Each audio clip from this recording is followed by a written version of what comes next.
Unong ay puit barangba jong ka National People Party NPP u Dr. Didi Lapang. Uloong ba ka Jingwan jong ba Vincent H. Pala kumu Presiden ka MPCC. Kadei Kadau jong ka Jingtroin ka Parti Kongres haka jela.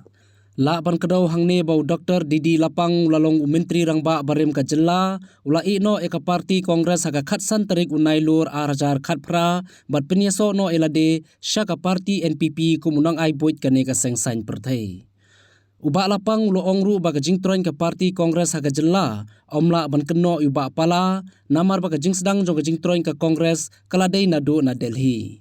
Uba Lapang ula kedoru uba pala ude ubriu bastan, bad ubala banyalam ya ke Parti Kongres haga jela, bad uba biang nadong syadong banyalam ya ke Parti, balayu iru baulong batre shitom halor kene ke benta, bad kwa ban keren EA halor ke jingilam jong uba Vincent pala ya ke seng Kongres haga jela Meghalaya. So you see, you cannot blame Pala because even in Delhi, the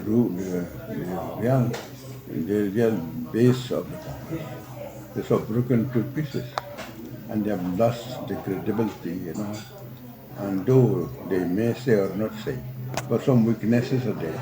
People have said many things which they are not accepted by the general people, so they lost the majority, and the Congress has lost the base, and they come to Meghalaya.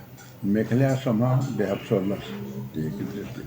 Vincent Pala is doing well. He is capable, smart and active, and he is very sociable and a man who can deal anything with everybody.